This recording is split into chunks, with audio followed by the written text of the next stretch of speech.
The duality of man. When one man enjoys something, there will obviously be another man that does not enjoy that something. That's just the nature of man. And it seems like we have, once again, a situation of the duality of man. Now, recently, the conversation about Wuthering Wave 3.5 story was quite the stir, and the reason why I think it was quite the stir is because obviously, Saint Tontas's mannerism, and also the attempt to create the general consensus and attacking individuals that did not share a similar opinion as he does, therefore trying to encourage the sentiment and making a general consensus that his opinion is the opinion to have towards the 3.5 story. Now, Saint Tontas happens to be one of the biggest gacha CCs in the space, hands down. And now we haven't heard from a lot of big gacha CCs about the story until now. We have, let's just say, the other side of the coin of Saint Tontas pulling up to the conversation, good old gacha smack. And he apparently, considering the title, 3.5 was a slow burn, and that's a good thing. Now, contrary to Saint said that's a bad thing, but Smack is saying it's a good thing. Hence why I like to call this video the duality of man. And so anyway, and if anybody knows exactly where this duality of man comes from and the drama that ensued from it, boy, those were the days, huh? But anyway, we're here now. I'm excited to see what Smack has to say about the positives of the story and why it being a slow burn is a good thing. I personally share a similar sentiment because I do believe they have set a lot of subplots. They have it allowed them to do a lot of foreshadowing as well. They've considering it was Yang Yang, and I think the importance of Yang Yang. I think also her being the mascot for the game speaks volumes on maybe her importance in the lore. We just don't know enough yet. Kind of like Paimon in Genshin Impact. And so also I've noticed a lot of subplot being set in terms of, for example, Qin Shao. She's very mysterious. The guy with the lamp, I forgot his name. I think it's because he wasn't hot. Pause. All in all, I think it has left a lot of mysteries when it comes to the cast.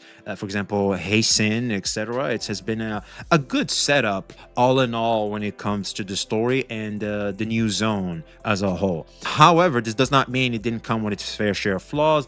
But I am hearing from the comments that you can indeed teleport away from the story, but at certain windows, because I have seen in Saint Tontas's video once again, he did attempt to teleport out of the story, but it did not work. And so I think we can only pause the quest and go to the open world and interact with it at specific windows within the story, I'm assuming. Or I could be way off. You have more windows to pause than not pause. So I don't know, like someone will have to do the testing for us to get this information. But all in all, I feel like we should always have a skip button, because one thing we cannot deny, certain cutscenes cannot be skipped. You clearly do not have an available skip button there, and an argument could be made that it was done on purpose so that way you relate to the characters more, so that they can hide a little bit the poor writing to just latch on to the story they have and the world building they had over there that some people may or may not resonate with, especially critics, I think they're called, to the story. And so anyway, let's hear a little bit more on this. I'm genuinely curious. Good old gacha smack. I think I'm probably the only ninja that reacts to gacha smack. So without further ado, let's see 4-star smack react to 5-star smack. If you enjoy this type of content, make sure to like, comment, subscribe, and turn on the notification bell to not miss any updates. I guess I better go subscribe to VXV Gacha. Jesus, having a cold really freaking sucks, man. God damn, you look sleepy as hell. You just woke up or something? I'm going to try my best to explain all the things I absolutely enjoyed about this 3.5 patch, and taking into account that it was a introductory region, which is very important. But then at the end, we'll try to point out some things I think they could have done. Damn, Smack look like shit. What the hell's going on over here? Did he not sleep or something? Jesus. Better on, or maybe improve on going forward. With that said, one of the first things I really appreciated was the return of the 1.0 cast. If only for a short moment, it's still nice, and it's something that needs to happen more often with all of the cast members in Wuthering Waves. If you want to make a world feel big, remember that the characters you've created still exist. That means a lot. See, look, when I saw that, it means something to me, man. It means something. It's a beautiful thing, man. It's a beautiful thing. This is something that's very important in all forms of storytelling, right? Once you breathe life into a character and put them inside of your game, your movie, your TV show, that character is still living life, and it's important to not forget that. And so it's nice seeing Jejet, even if only she's just delivering Freaking base, true. Dude, Jeja and her being the first character we meet was so good. Because we all forgot about her existence, especially considering her presence in the meta. But seeing her, oh my god. Especially also just having Chang Liao in the lab, just chilling, doing things, and then he explains some stuff to you. I was hoping to see more Teffy as well, but we didn't get to see him. I thought we were going to go to the infirmary. He was maybe going to be there, but they chose not to show him. I don't know why. Maybe they want you to forget the best 4-star in the game. I don't know. Some news to you and looking adorable. It's nice to see Chixia. I mean, hell, just helping out Yang Yang, and then she gets put in the damn ER room. It's nice to see Xiang Liao being on his scientific nerdy shit, even though they shut him down when he was trying to. Shouts out to our ninja Chang Liao. Y'all remember when he was free? Remember them days? Oh yes, I do, man. Oh yes, I do. Those were the good times, man. Those were some damn good times, man. We took care of us, man. Kuro Games did good by us, man. Real good by us, man. Those were some damn good times. Them times gone, though. But we do have better quality now. At least there's that. Study the technology of Ming Zhao. He said he put in several requests. They shut him down. It's nice to see Baizi. You know, all these characters do exist and should be brought up from time to time. 100%. Not only just for nostalgia purposes, but the fact that they do. Oh, exist. Our girl Sanhua. Huge shout out. Just dude, when I saw her and she's still the same cold soldier for Jinxie, was so clean. It reminds me of day one stuff. So good. Side of the world of Wuthering Waves. Jinxie included, Sanhua included. It was really nice seeing all these characters, and I thought they didn't put them in a forceful manner, but they actually had their little minor roles to play. Jinxie's was beautifully done as well because, well, she is in fact a resident. She's very important. Jue, and she was going to attend because she has that right. They did a good job explaining that. But she didn't attend because Grover was like, you got to stay here and protect this city, right? Yes. It's important that you realize you do have a duty here to these people. We also met almost every single cast member of Ming Zhao, which is also awesome, right? This is an introductory to the region, and we met literally every single cast member with the exception of one, and I actually appreciate that. In fact, the girl, the petite girl. True, we haven't met her, and I think it's because she may be a part of the villain cast. I would not be surprised because I feel like we still don't have a playable villain like Frolova yet, which would make sense if she were to be the villain. And considering her art and her the drip marketing, she strikes me as maybe she could be a villain. Almost too. Yeah, I think that would be cool too. We didn't really meet Qin in person either, the Sentinel of Ming Zhao. Oh, dude, when it was revealed that it was her, I was both sad and happy because one, I didn't necessarily want to pull her. I don't like overly sexualized characters like that. But then again, I am playing a gacha game and more so Wuthering Waves, so I can't necessarily if you don't like that, you shouldn't be here, boy. But when I heard she was the Sentinel, I was like, fudge. I wanted her to be a sub DPS, a support. I feel like she could have been it would have been better. You know what I mean? The verdict isn't out. She could be that too, but if you consider the other Sentinel resonators, they're all strong main DPSs. So good chance she's going to be just that. She might be the Augusta of the later half of 3.0. But Sui Ming and Qin were the two people we did not meet, but we still even heard about them to some capacity. And what I really liked about the mystery of Qin and Sui Ming is that it keeps you wanting more. It gives you something to look forward to as they drop more. Qin Chao as well, with just her descending the way she did, and then just I think she's doing something now because at some point I think the general said even she can't be everywhere at the same time. She's taking care of business, but it's you want to know more about the character. So even in a filler patch where she will be presented, and also the guy with the lamp, where they're probably going to be coming in the next patch, I'm hearing. Pause.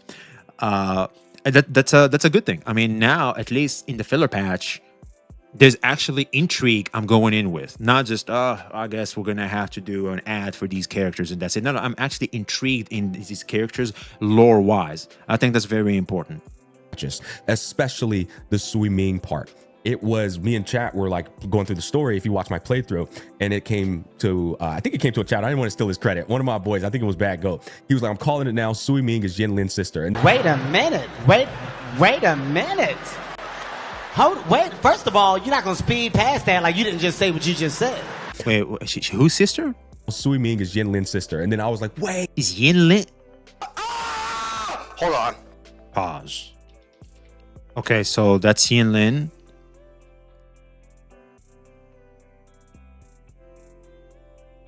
Yo.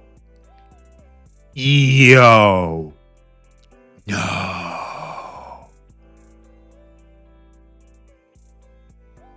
But is Yinlin from the Mengzhou? What? I mean, Yinlin's backstory is mysterious. Maybe she was from the Mengzhou all this time? Hey, yo, dude, where's the Yinlin buff? I'm finna cry. The more we dive into the 1.0, you come to think of it, we haven't seen Yinlin too. Maybe they're saving that for when this character is revealed. Maybe she's not a villain. Maybe she's just Yinlin's sister in a secret mission or something. Holy shit. Hey. Indeed. Wait, you might actually be cooking. And I went down a whole rabbit hole with it. But Sui Ming is a puppeteer. Yinlin was... How the fuck you know? Wait, is she a puppeteer? Locked in the past, the prisoner lingers long. How the fuck you know that she's a puppeteer? Oh, there's these gears in the background, but I think that's just for the region. I don't know, man. I don't know how the fuck they know that. Also a puppeteer. And then Muyu is like a puppeteer. And then when you take into account the Zhaojin Atelier, and they are basically masters of robot science, or automaton, I guess is the appropriate term for it. And Sui Ming might potentially be a leader in this group. She might even be a villain. But see, just the talk of it is interesting. And oh, yes, it is. Into that yet. But keeping two characters of the region kind of mysterious, not telling you everything about them. Yes, that's also cool. While at the same time, we met Zhao Ming. Sorry, I'm probably gonna be butchering these Chinese names. I apologize in advance. The blue chick, who is actually like the general of the Jin Chao. I think her name is Jin Chao. We got to meet her. If only she was aura farming and came in there like a superhero. Oh hell yeah! We got to meet the graveyard dude, which I'm gonna be real. I loved everything about him until he talked, and it's no hate. True. I forgot about that. True. The voice acting direction just wasn't it. A chatter is saying his VA made him lose aura. True. I did not like the VA direction at all. At all. He should have been mysterious more. He should have just had that aura. You know what I mean? But then again, I think they want him to be slightly cheerful considering his backstory. So that way there's at least some degree of relatability towards him to, you know, even though life gives you a bad hand, you do what you gotta do. You know, you gotta face it with a smile. I feel like that's what we're all doing. You know, it is what it is. So it's the proper approach to dark story having characters like this one. So it's no shade or anything. It's just the guy looks like Flint from Genshin, right? He looks like he should have this cool, calm, loner demeanor, and then as soon as he spoke, it was the exact opposite. Yes. And that's probably just a me thing. It's probably just a personal. But then again, they do say don't judge a book by its cover, so that could be just a reference to that. Because, for example, myself, I mean, I might appreciate it from a personal perspective, and the reason why is simple. Myself as a person, I look mean as shit. I do. And like if you were to see me in public, I have worked on that through the years. I hope I have made decent progress to soften my face. But for a long time, I would hear people tell me, for example, there's my group of people. I'm going to approach them, right? As I'm heading there, they're like, whoa, what are you trying to fight or something? Did I do something to you? I'm like, no. They're like, why are you looking mean as fuck? Like, you just coming at me. I'm like, that's just my face. You know what I mean? But I have worked on that. I don't know if I did a good job at that or not. But anyway, I do have that. And so I do appreciate, you know, I'm me. I'm not like mean, angry or anything like that. So I can appreciate that. So I don't know. Maybe there's some relatability to me towards that. But that's just a personal thing. I can see how it doesn't work. And at first glance, before thinking about it the way for me to relate to it somehow and find a connection, yeah, I can agree with what Smack is saying. I think that's going to easily be the general consensus because you are presenting something this way and then it turns out to be the other way. A lot of people might be taken by surprise and might be a little reluctant in showing a lot more interest. But we'll see. We'll see. You know, expectation that just caught me off guard, but I didn't expect him to have this like Brant personality. I expected him to be a lot more like Debbie Downer, kind of edgy, if you will. That said, love his design. Design's 10 out of 10. That caught me off guard. 100%. We met him. We met Soy Soy. We met Yang Yang. We met a lot of people. And just from that perspective, I love that because sometimes you only meet the characters that's at the time that they're selling them to you. And I hate that. I like a little. Saying it too. He is saying it too fucking based. I said the same thing too. I could really appreciate the fact this story was actually a story and not an ad. There's going to be a bit of an ad because obviously the story is all about Yang Yang and that's the character in the banner. She's the one that's highlighted the most. So obviously, you know, there's still a little bit of that. However, this time around, it didn't overtake everything. Like it wasn't just a full-on unskippable ad. No. Well, technically you can't skip it, but you know what I mean? This time it was a proper story with just a main focal point, which is the banner character, which is fine. They met us somewhere in the middle. I think we can appreciate that. I am down for that 100%. Because now I'm interested in the rest of the cast as well. And one might argue that that gets in the way of them doing sales. Hence why they did the whole ad thing in the first place. So that way they don't let other character get in the way of the sale of that one character. So that way they made it so that the main story, because like what we were saying at the start of the High Roy, with Lene and Mornier, the main story quest was basically a glorified companion quest to Lene and Mornier, and it felt like an ad. It was a huge issue, and I think the reason why that has happened, because as we can tell here from this story, there's so many interesting characters in the cast, one might overshadow the one you're trying to promote in this banner, and that can get in the way of sales.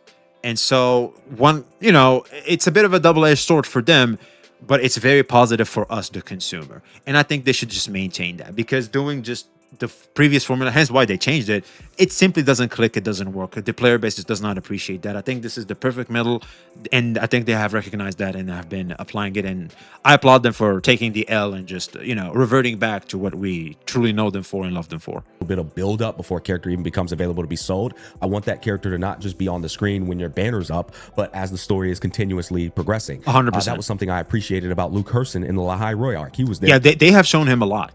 That was good. From start to finish, even when his banner wasn't up, right? And guess what? You were probably a fan of Luke Herson whenever he appeared on the screen. Yes. That said, we met all the cast from 1.0. We met, or almost. Our general is the only one we didn't meet, Gian. I don't know. I guess bro He's up there in the front lines. Was clocked in and locked in. But we almost met all the cast from Ming Zhao. And then the introductory to the Forgot region about him, part, actually. Just to give you I haven't seen Gian. Introductory He was just mentioned. To the region part is when the cinema thing happens. This was a beautiful scene when we pulled up to Ming Zhao, and it had that song that was like a Spartan song mixed with Chinese melodies. God damn, that shit was a banger. Scene when we pulled up to Ming Zhao, and it had that song that was like a Spartan song mixed with Chinese melodies. God damn, that shit was a banger. I forgot about it.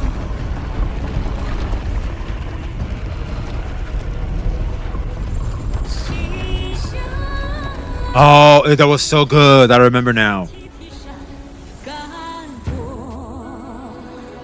That was. Let's press on. So, that's Xuan Feng Hold. It does look rather magnificent from here. Nah, this song's a banger. Oh yeah, it is.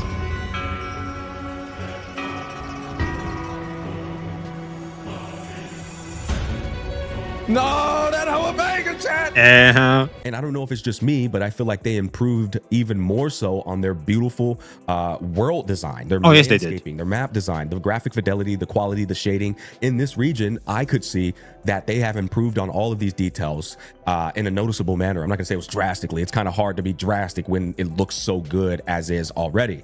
But 2.2 is still going to be, is it 2.2 where we're flying up in the sky with the whales? Listen, man, that's always going to be my favorite thing, bro. When we went up in the sky with the whales with Carthea looking like Princess Zelda. But I do acknowledge that 3.5 region looks phenomenal. It almost looks like the Avatar, not the Last Airbender, the other Avatar, the movie. And so they did a good job there. But one thing about this whole entire patch that I think has to be given flowers is they did a fantastic job educating you on the world building. You learned everything you needed to know about Ming Zhao, at least in the Zhuangfeng Hold, which is the region, or I'm sorry, the area that sits right between Jinzhou and Ming Zhao, or Zhuang, man, these words, bro. These goddamn words cooking my brain. Zhuangfeng. There's Zhuangfeng, then there's Zhuangfeng Hold, then there's Jinzhou, and then there's Mingzhou, which is all of like the Zhuangfeng stuff. Like Mingzhou is just like the whole region.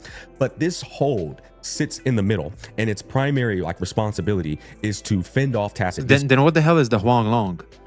I'm getting confused. Discords, entrap them inside of this world building term called sensor courts or sensor cages. I thought it was the region of Huanglong, and Jinzhou is in Huanglong. That's what I thought. I'm getting confused, man. I need someone to explain this to me sometime. Kind of like a jail cell, if you will, for tacit discords. This is pretty much a military base. It's a fortress, like a great wall, to fend off tacit discords and prevent them from going to both Ming Zhao, like regions and countries, as well as Jinzhou.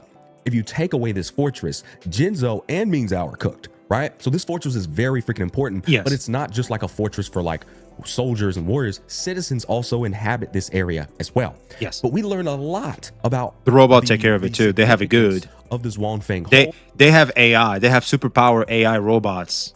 But see, they did turn on them, so I don't know how appreciative they are of that. That's for sure. I know their grandparents had it good.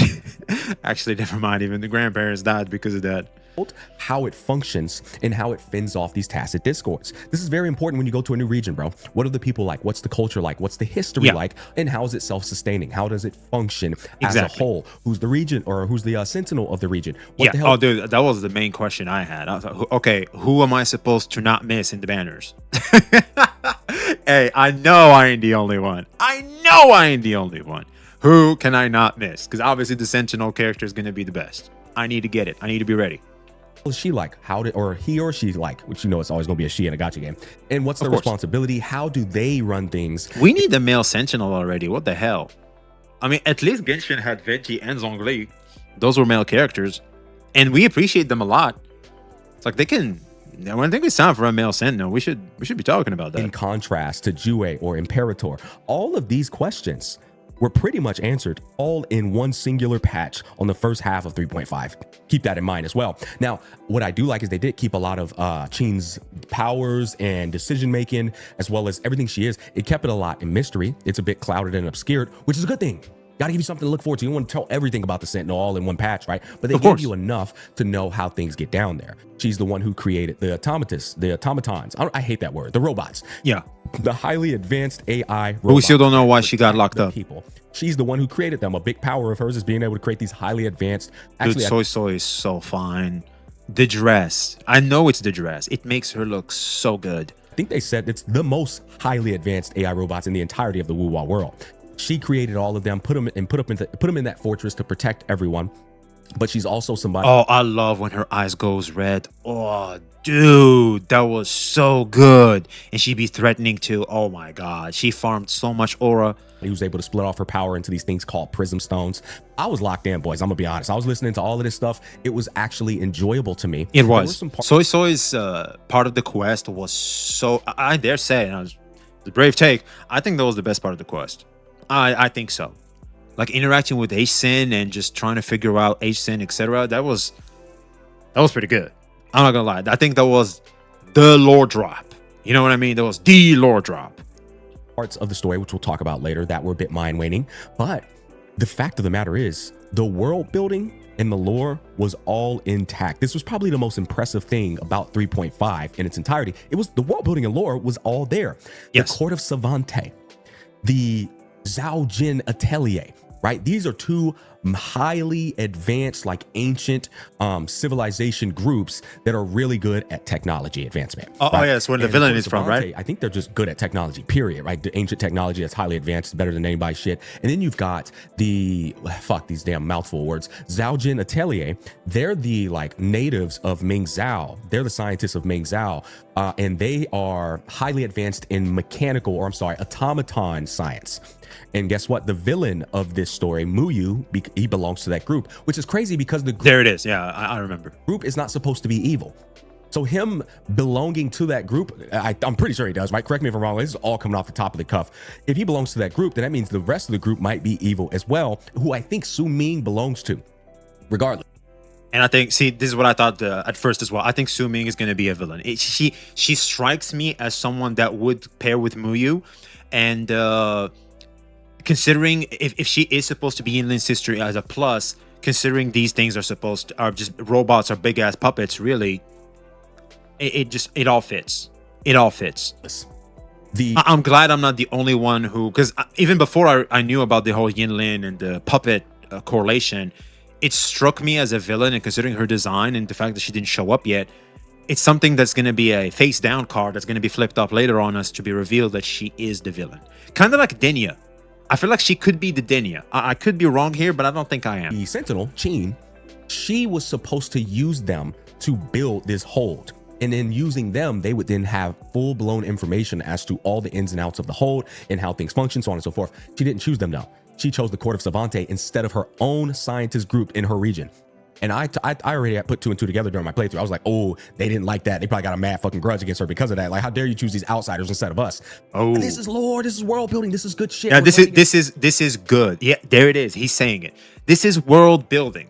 I get it that for some people it's slow, but I feel like if you like it, especially if you're a bit of a fanboy, kind of like the smacks here, this is a very good thing, man. It is. Once again, it goes back to the intent and the mindset in which you approach the story with. The reality is, if you have a rush mindset, which, to be fair, these gacha games condition you to have, I don't blame you and I don't fault you for having it. These gacha games tell you to log into them every single day, do them as fast as possible, because you know the progress isn't really that important and that interesting. You're going to get a bunch of echoes that are probably going to roll bad, and you're going to click off.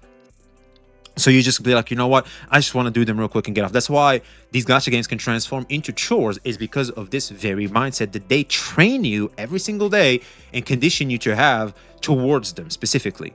And so because of that, when you log in and they ask you to sit there for basically 5 to 6 hours, that can be very difficult when you take into consideration the very conditioning they put you through towards of your mindset towards their game.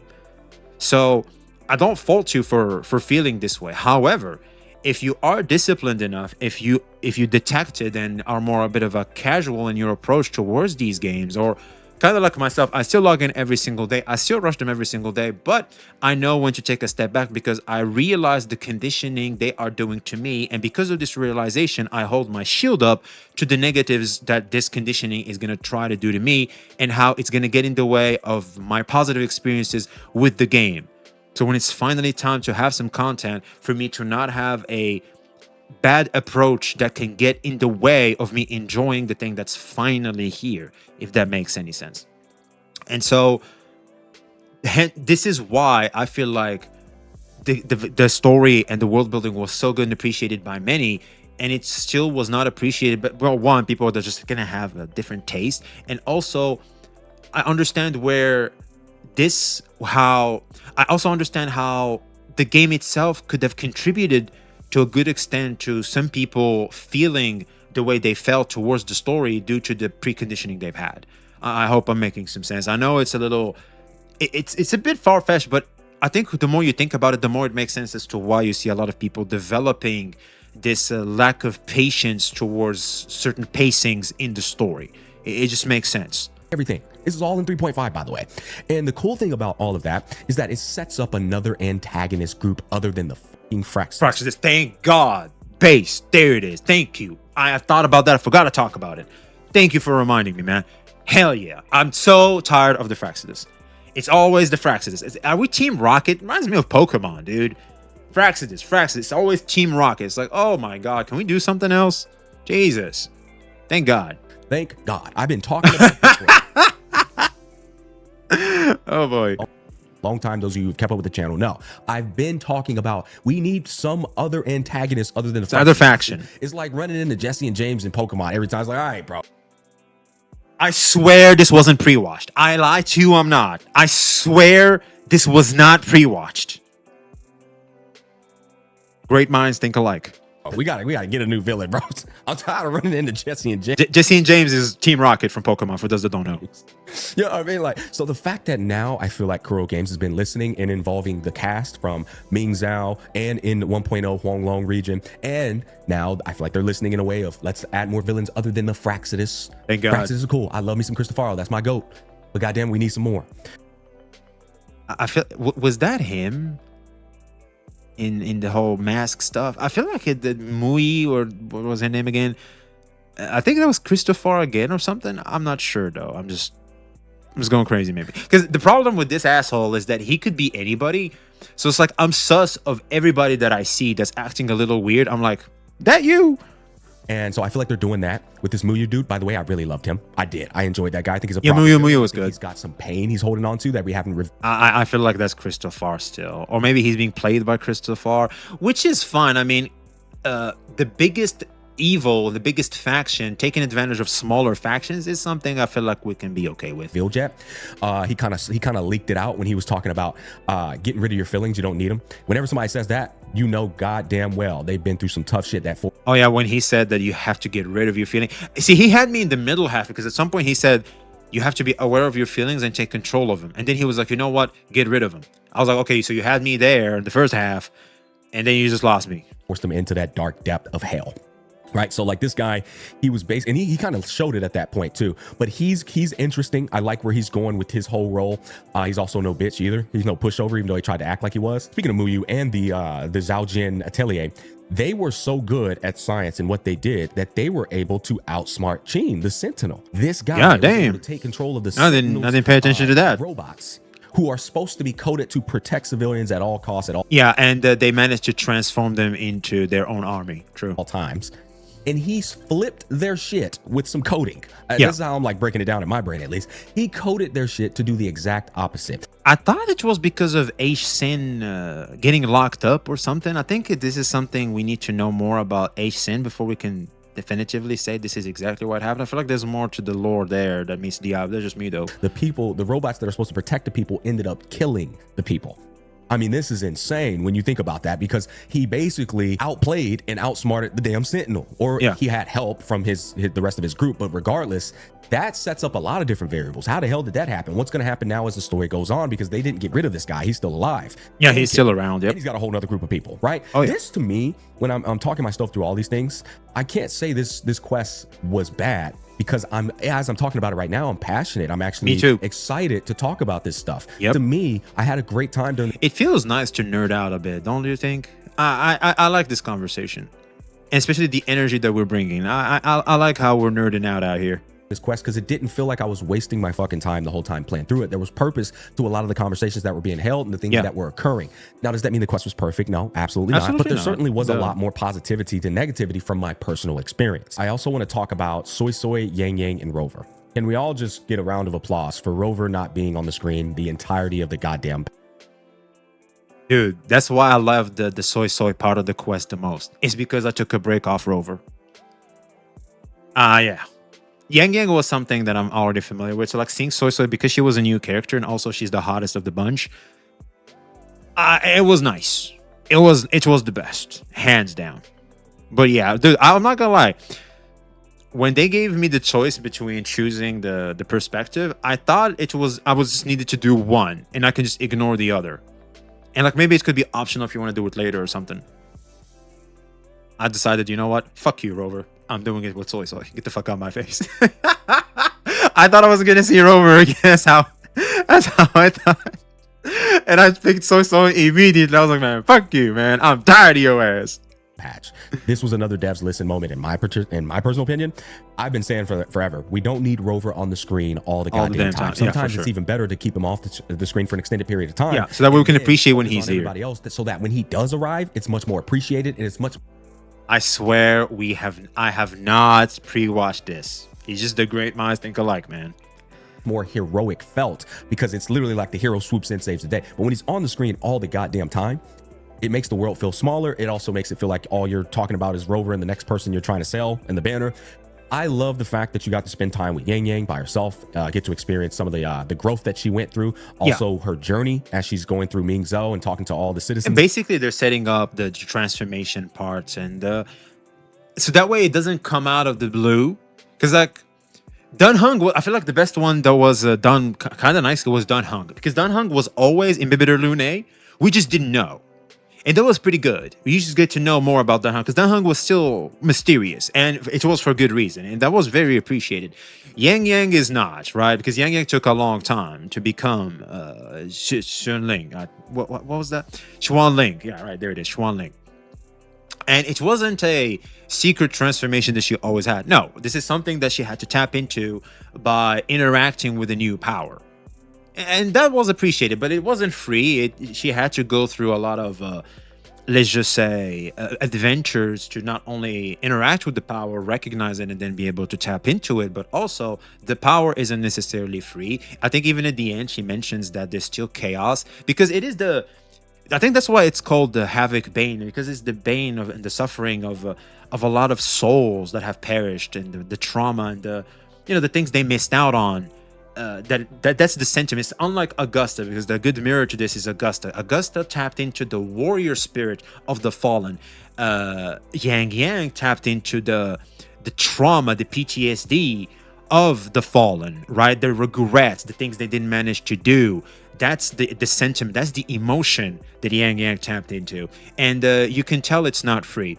And that's something I can also appreciate, because I feel like power-ups that come with a cost attached to them, I feel like are the coolest thing, because they're just not free. You get to see how the character goes about interacting with the cost of using that power. I like, for example, my favorite superpower right now that was presented in the anime is, for example, the Mangekyo Sharingan. The more you use it, you go blind. It's a very powerful technique, but the more you use it, you're gonna go blind. And we see it in that boy Sasuke. One for All in My Hero Academia. Love One for All. Very powerful, but it's just not free. You can tell that the man's bones get broken. Like, you blow your limbs up for that one punch. Imagine and you can see the pain in the face. The anime does such a good job. I think that's very, very important, and that's something I really appreciated. I don't think people are talking about that enough, about Yang Yang's transformation. I love that stuff. And learning their pain, their hardships, the rules, laws, and governance of the Zhuangfeng Hold and Mingzhou as a whole. And then you swap over to Soy Soy, and Soy Soy's on her own personal mission, doing some sly fox shit, low-key, against a fox, to try. True, that was pretty good. Try and get Rover this prism of. And also, I think the best approach to the story is to do Soy Soy before doing the Rover. I feel like Soy Soy sets up everything for you, and then you go to Rover. It feels like it's a smooth transition there, so that he can unlock his Electro Rover ability. Everybody had a purpose. Everybody had a role to play. Yeah, there it is. She basically sets it up for you the entirety of the playthrough, and you get the answer to that right after you switch to Rover. I think the only thing I would take issue with, if I'm being honest, is just the pacing during the part where Liang Yu is talking with Yang Yang. That part, I'm not even gonna say it was bad. It was just a slow burn, and it was a lot of exposition dump teaching you about the citizens of Zhuangfeng Hold, which, by the way, is a lot of world building there. And I think the reason why I'm always okay with it, because I could immediately recognize that it's done on purpose, so that way Yang Yang's transformation is more impactful and makes even more sense, because Yang Yang is now interacting with these new people. You know what I mean? Because right off the bat, you can tell Yang Yang is interacting with the energy flow of the new region, right? And the citizens of the new region. Obviously, Yang Yang needs to have more of a deeper bond with the new citizens of the new region, so that way it makes even more sense and it feels less cheap, the transformation, considering the thematics they went with and the people and the citizens they have chosen to be the spirits for Yang Yang's transformation. So that makes it something I can, with that context in mind, I feel like you can appreciate it a little more. I'm not saying it's perfect. I'm not necessarily defending it. I'm just saying the reason why they went about it and why I individually managed to somehow appreciate it, because I could immediately start seeing how the plot may go into transforming Yang Yang. Because we all know, you look at the banner, you know Yang Yang is going to transform. You just know it. It's just a matter of how. Is it going to be secret like Danheng? Or is it because she interacts with a new power? The moment you can see that she's going weird, there's like these flashes in her mind, etc. Okay, she's gonna interact with a new power. What is it gonna be? You start to see the bonding they're creating. It's because she interacting with these people, especially with the new sword. When he talked about that new sword she picks up, yeah, very important variable. And it's all a matter of, the sword is all about. It doesn't have a name. It's nameless, and it basically makes past souls cross, right? It's like all the souls of all the fallen warriors cross through that sword. Yeah, she's gonna have a power of friendship type of transformation, but it turns out it's not power of friendship. It's power of friendship. It's the power of friendship plus PTSD. There it is. About the people there, especially when you figure out the hard PTSD version. Because you got to think, these are citizens living on a war zone, basically a military base, if you will. The Fortress and Gorge's War, which was, I think it was fought like 200 years ago, man, put these people through the ringer, as well as their ancestors, and it still continued all the way out through the day where we show up to Mingzhou. They're still out there fighting battles, And so the problem wasn't necessarily what we were learning. It was just a lot of NPC dialogue lined up, right? We had Liang Yu teaching us. She literally is the one who told us about Zhaojin Atelier. But that's the problem with me in a lot of these gacha games. Although Wuthering Waves is the best at presentation, it still has the same gacha problem that all other gachas have, which is a storytelling problem. And that storytelling problem is gacha games, due to their live service dynamic of updates and scheduling, I see it. I kind of like see it leak out at times in these games where you can tell if they had probably extra time. I don't know. I'm guessing they would have put more budget into the storytelling aspect of it, but because they didn't, you get just 2 fully rendered models in an open world with a static background, some nice visuals and such, talking about important events. This happened a lot during the Leon Yu into the old man, into the little kid, into the ancestor of Leon Yu, into the guy with the scar from the village that told you that Leon Yu's like a sister to the whole village.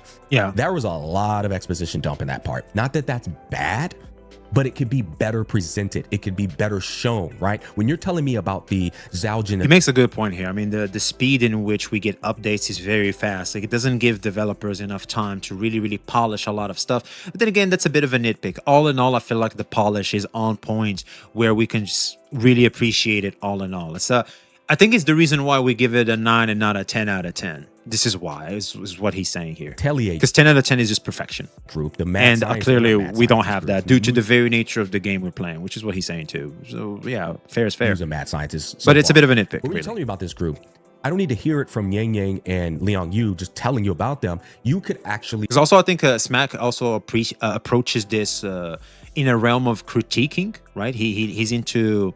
He looks out for details that, because in the end, he still have to give a scoring and everything. But I feel like if you're just a person that's just enjoying things and just really taking in and nerding the fuck out only, you can easily ignore that. I do that. And for example, in Witcher 3, there's like 4 to 5 type of NPCs and they just fix their hairs and stuff like that. It's fine. I don't care. Who cares? You know what I mean? Obviously, there was, even in Witcher 3, my favorite game, and was considered a masterclass of a game that has set a good standard for video games to go up on. Well, it's still not perfect. There's clear certain lacks of polish in certain areas, but I can still appreciate it. And you know why? Because I'm not trying to critique it. However, if you're trying to critique it, you can easily point at those out for sure. But I can easily ignore them and not care about them because I'm not necessarily trying to give a scoring to it all. Once again, going back to the mindset in which you approach the video game matters a lot when it comes to how you absorb the content.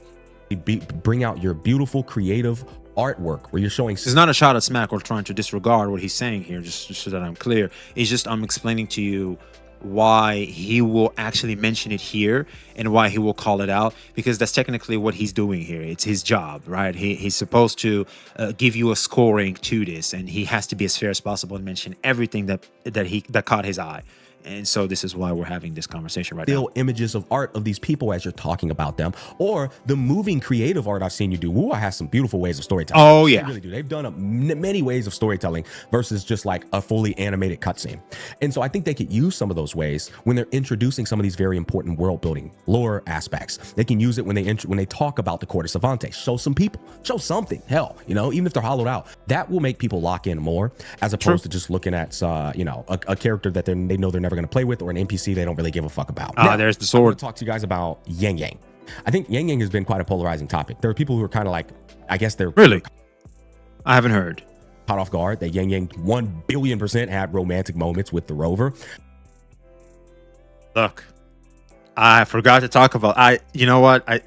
Man, that was important. I totally forgot about this. I think it's official. The official ship that makes the most sense lore-wise is Rover and Yang Yang. That's the ship. It happened. That's it. You gotta ship him. We gotta ship him. That's it. It has done for us. It has been done for us. How the fuck is that scene where the NPC is just sitting there going, I was here the whole time, like you guys ignored me because they were gazing at each other's eyes. Come on, bruh. Soy also poking fun.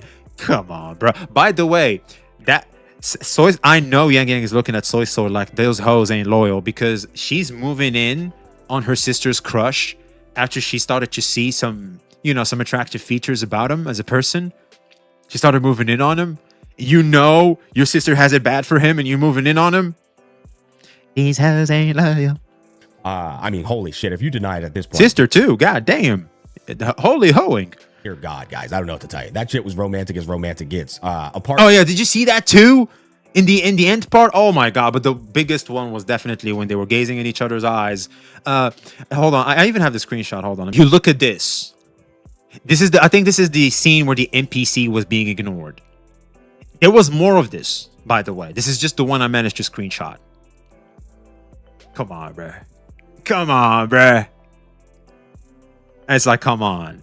How do you not ship him? From him and like Shorekeeper. I think she one up Shorekeeper, if I'm being honest. Oh yeah, 1,000,000%. Honest. Here's what I will say about it. I think if you're feeling one way or the other, it's completely valid. Because on one end of the spectrum, bro, this character was so forgettable in 1.0.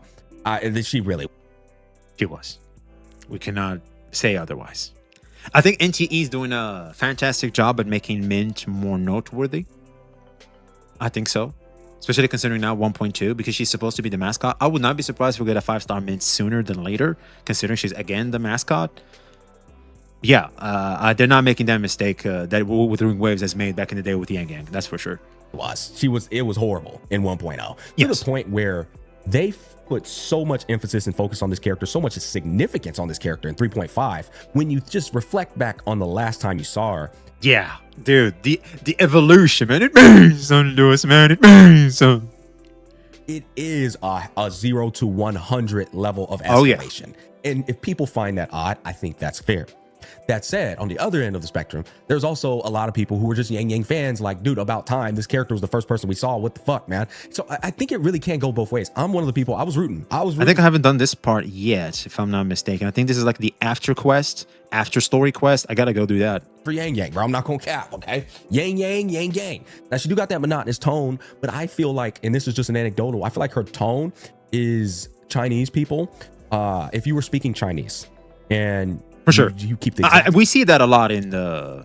I think even the voice actors were Chinese, maybe. And I think that was beautiful because it really immerses you even more. Same tone, I can really appreciate that detail. It's going to sound beautiful and it's going to have its intent that's purposeful. But when you shift that tone over to English, it doesn't hit the same way. And so I feel like this might be kind of what people were experiencing with Yang Yang, because there's people who saying, oh, she sounds a lot better. And there's people, oh, she's still monotone. Even I was saying it at times. It wasn't until she started talking with her sister Soy Soy where I was like, there's that shift in the tone where the personality comes back because she's comfortable with her loved one, right? But I think Yang Yang's like significance in 3.5 was actually insane. From a lore standpoint, she's literally entwined with some mysterious god who's fucking Avatar the Last Airbender, bro. We learned this at the Segway quest at the end. This bitch had control over all elements. Fire, earth, water, wind. Long ago. Y'all know what I'm talking about, bro. One of the best shows of all goddamn time. But yeah, she's entwined with this character, and they're saying crazy ass things like Yang Yang meeting Rover was a 1 in billion iteration of chance of happening, or it was just inevitable. They're also saying that like they can't figure out how the hell she had her ascension form. It just she is definitely entwined with some god. This god said no human was meant to ever hear this, but you're hearing it, Yang Yang. So there it is. This is what I was talking about. This is like a huge part of the story. Like I feel like the foreshadowing and the lore drop here was huge. And if you don't turn back now, then you never can, because I can't foresee what's gonna happen. Like the amount of shit that was being thrown at Yang Yang is wild. By the way, I think what's happening here is also a reference to multiple timelines. Which we may have more timelines happening. We might have a chrono user. It is. And I am not complaining about it. Oh, no, for because sure it seems to me that Yang Yang's going to have to play a role in the story. Because we already have temporal users. Like, for example, Augusta can freeze time in itself. So there's some time being dropped there. I think Sagrika, the people for Sagrika, there's like one apparently has something to do with time, if I'm not mistaken. Also, Heisin. We've also seen the turn in time. For example, when you run Soy Soy, someone dies, and then you can revert time. It's like we're talking about time here, and I think they're trying to. There a little bit of references to maybe we might have a multiverse. Could happen. Just going forward, mentioning. Whether she wants to or not, based off of the contents that were revealed in 3.5. And so at this point, we've got more lore that tied back to 1.0. There it is, yeah. This is what I really appreciate. The lore that 100% 1.0 brings it back to current day. I appreciate it. And also the small references, for example, when Yang Yang pulls away Chisha, you're reminded of when the first ever scene where Rover is in space and that Yang Yang lookalike pushes away Rover, and Rover is also trying to grab on again, kind of like what Chisha was doing as well. I feel like there was a strong reference to 1.0. like huge foreshadowing and references to things we've already seen, and it feels like there's an expansion from that, like a strong foreshadowing for what it is things to come. I really appreciated that stuff, man. Because it goes back to what I was telling you earlier. Characters that exist, they're still alive. You gave life to them. Remember, they're in your world. Not only that, world-building elements you brought up in the beginning, they're still there. Bring them back. When you tie things back, a lot of consumers appreciate that. And I think this is why people also like 3.5. I also loved Soy Soy. Soy Soy was fantastic. She's also incredibly fucking hot. She carries herself with dignity. He said it too. I mean, I think as long as your blood is red, you can say that. And elegance. She has that big sister vibe going on, and she's firm and resolute as well. The way she was handling Chin, the Sentinel, I very much enjoyed that. She was basically not backing down. And she was like, she farmed aura. She's very confident. I appreciate it. Also, I love how Hasten also said, like, you silver-tongued, girl. You know what I mean? She even Hasten could recognize she was somewhat being played by her, but she still went for the ride. I really appreciated that dynamic. Like, Soy Soy and Hasten's interaction was just so good. Her that, hey, I know you have a certain way of things playing out in your head, but I'm telling you right now, let's believe in Rover. And although y'all know I'm the biggest Rover hater on planet Earth, it is cool to have somebody else making like moving that needle and, you know, trying to put him in a predicament to save people other than him doing it, right? Him talking to her and making those deals himself kind of like is something that always happens. So like allocating that role over to somebody like Soy Soy, I very much appreciate it. Now, it also feels like Rover is actually being used, which gives a lot of, let's just say, aura to both Hasten and Soy Soy. Because they're kind of like Chang Li. Reminds me of Chang Li. Like, Chang Li basically moves parts in the board. It feels like they have that Chang Li vibe, which I appreciate. Talk about some of the things we haven't seen characters like this in a bit. It's not really something I could like bitch about because it's a gacha game, but it is the fact that everyone wants to pretty much fuck Rover. You can get mad as much as you want when I state this, but everyone wants the F, bro. Here it is. Soy was totally hitting on Rover, bro. All right. No, not because she called him darling. I call women darling all the time. Yeah. But Soy was over here trying to get some PT, bro. She's trying to get some one-on-one time with Rover. Come on now. Now I get it because they're not going to be able to give you a companion quest on the second half. There's not going to be a quest on the second half. So they had to give you that. Wait, there's no quest in the second half? No. What? I thought there was going to be like a little half.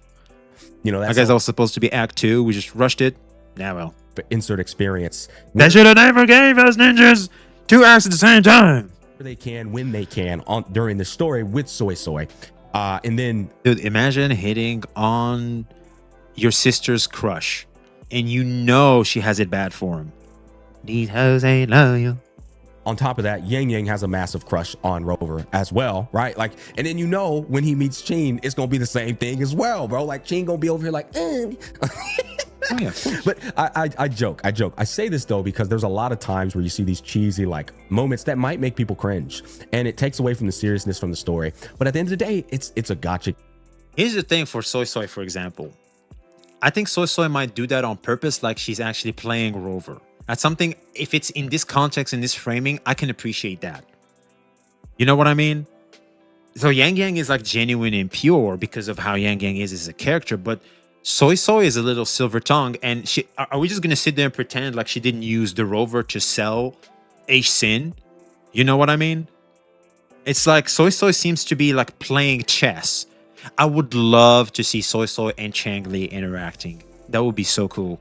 And I think they should have added Chang Li to this quest as well. I think she would have fit in perfectly in the part for Soy Soy. But then again, she would have taken a little bit of the shine for Soy Soy, which they can't really necessarily have, considering, again, the nature of these gacha games. They want to sell you Soy Soy, not Chang Li. Maybe if they buffed it, that could have worked. But they're reluctant to not want to buff the 1.0 characters for some reason. But the fact is, I think Soy Soy, if with a proper context, can actually make her feel more interesting in the way she interacts with Rover, as it's actually a means to an end and not necessarily just a romance game. They're going to do these things. They're going to appease that target audience. Of course they are. It's literally just coded. But it's all about interpretation. And once again, if you're, more in the gooner side, you can interpret it the way you need to get your goon on. It's in the damn genre, right? So that's like one thing for me that I saw. I didn't think I liked the send-off. The send-off from Lahai Roy, all the people saying hi, to me, I cringed a bit. I'm going to be honest. I did. I think the only thing that makes it cringe is Chisa. I think that's the only thing. Amyth maybe a bit, but then again, she's your daughter, so like it's kind of cute. But I think Chiso was the only thing that can make it cringe. But besides that, I think the send-off was cool. I don't know why people are cringing on it. I think Saint said the same thing too. Surprisingly, we have someone that's both positive at the story and someone that's negative at the story, both saying the exact same thing. Thank God. At least people can agree to some things, right? You know what I'm saying? I cringed a bit, but I kept it respectful. I just feel like they could have done what they did with 2.0. They could have dropped a whole dedicated trailer like they did with 2.0 when Frolova was standing on the hill maidenless by herself while everybody was having a party. That shit was so wholesome and adorable, and it was like a send-off that didn't need to be done inside of the game. I think it would have been better for Lahai. I think it was fine. I appreciate the Septimont one. I appreciated the Lahai Royal one. I think it was fine. Really, if anything, I kind of got emotional. The only thing that made me cringe once again is the Chiso one. It's like they hit you with the pink stuff and she's blushing. You know what I'm saying? It's like, girl, stop pretending like we're about to meet the new wives. It's like, come on, like you're not gonna follow me there. You're Jover. It's Jover for you. It's over for all you bitches over here in Lahai Roy. We're in the Ming Joe bitches now. It's over for y'all. Roy to have something like that. Besides that, versus what they did at the end, it was, for me, it was kind of corny. That shit didn't land. I'm gonna be real. This is another thing that that's was the opposite really for like me, a criticism. It's just more so maybe like a cultural difference. But like some of the songs that they were singing were deep poetry songs. It wasn't really resonating with me either. Like it was beautiful. I acknowledged it was beautiful, but it wasn't hitting me hard. And I think that's probably just because I'm not Chinese, guys. I'm gonna be honest. No, I don't think it's just Chinese songs. Whatever the language, either they hit or they don't hit. For example, Japanese songs like anime openings. Do you know what the fuck they're saying? Most of y'all don't know what the fuck they're saying, but you still enjoy them anyway. Because music has no boundaries. Music is just music. Like I enjoy music from all types of languages, and I don't necessarily know what they're saying. Russian music, all kinds of music, man. Language doesn't matter really. It's just, does the music hit or not? If it doesn't, then it just doesn't. Those songs, most of the time when they were singing them, it was one song they kept singing over and over. It wasn't really hitting. I'm not gonna lie. I don't know if that was just a me thing. It is possible that it was. No, it wasn't hitting as much. I thought it was okay, like 6 out of 10. But for me, I was just like, okay. I mean, maybe if I understood the poetry better, I'd have a deeper appreciation for it. They give you the subtitles, you can read them, but it still just wasn't it. I thought like it was one of those songs, which I think they were trying to do too. Like the more you hear it, the more you'll like it. You know what I mean? There's always those songs, like the first time you hear them, they just don't land. But the more you hear them, they just become your favorite song. I know you guys must have had that experience as well. And maybe they were trying to do something with that here as well. They really wanted this song to stick. Unfortunately, it just didn't for me as well. But it's still okay. Like it didn't make me want to turn off the game or anything or skip. It just was okay. You know what I mean? I'm also never gonna like these goofy ass combat sequences we do throughout story with Rover. Don't get me wrong, it was cool playing with Base Yang Yang because I hadn't played her in such a long time. Oh, me too. But the combat is so stale. It's so boring. There's no real like. I know that what they're thinking is you immerse yourself because you're in the middle of a war right now, so you got to go fight these guys. But it's so boring and mundane. I would rather you just give me insane amplified powers like you do in like a rogue mode where they're doing extra abilities they don't normally do just to make the shit more interesting, because God, does that stuff get annoying after a while. It's like, all right. Make Rover shift elements. Maybe they could do that in the story too. That's a good suggestion. All right, bro, I'm ready for this battle to be over with. You know what's bad? When you're ready for the combat to be done so you can get back to just consuming story. Ultimately, though, it's unfortunately that we have to suffer for that because you're playing a story within a video game. So like they have to make it so that they balance playtime and story time. It's like you have to hold your controller and do something with your controller at some point, and they have to alternate between the two, you know, rather smoothly. And I think it's just they don't do a good job as when it's finally playtime for you to have something that's really, really refreshing. I'm surprised they didn't do the parkour. Typically, we have like a parkour scene where like things are getting destroyed and Rover is just running and you have to Spider-Man away from this part because this is getting destroyed and stuff like that. I'm surprised they haven't done that recently. This is like a signature thing for Wuthering Waves. Just a little something I noticed too. Pretty much enjoyed the quest. That's why I gave it an 8.5. But I will say, if it was anything I could really hone in on in terms of criticism, when you're introducing very important world building elements or important central figures of a particular region, like again, Zhaojin Atelier, Court of Savante, Censor Courts, you know, all these different figures and things that add into the essence of the world building, I hope you put more storytelling creativity as you're mentioning that dialogue, as opposed to just two people talking on the screen. This is like, again, a big problem in the gacha space. Wuwa does it better than Genshin. And oh yeah, for sure. I haven't played ZZ in a while. Does it better than Genshin, though, for sure. Oh, yeah. Does it better than HSR, for damn sure. but that doesn't mean it's not still problematic. I think this is why people's It's just that we're not there yet. Like it's a good step in the right direction. We're just not fully there yet, and we'd appreciate if you would just keep pushing. minds wane and get disconnected during these like important moments. It's because of, well, they're consuming so much exposition in one instance that they just start to like tap out, you know. And I think that's completely fair in some ways. That said, though, that's gonna wrap up all my thoughts. You guys comment down below, let me know what you think. Peace, love, and happiness. Thanks for watching, and I'll catch you guys on the flip side. We appreciate you, baby. Goddamn, bro. And so yeah, there it is, man. That was a good, clean review from good old Gacha me. And I feel like that was a good breath of fresh air, especially considering what's happening right now in the space, for someone as a popular as Mac to pull up, give his thought in a proper way. Not only is it because he enjoyed the story as well, but also the critiquing and the mannerism was positive. And I feel like that's a good page on someone's playbook that I feel like more people should take. I'm just saying, you know what I'm saying? So I think the space would be better off of it. But then again, game is game, you know what I mean? You recognize game, you understand what game is doing. It is what it is, right? It's a distant proposition, but hey, a man can help. But yeah, let us know your thoughts in the comments below. I would really love to hear what you guys have to say about the story as well, and the duality of man. Like, subscribe if you haven't already. Peace and good.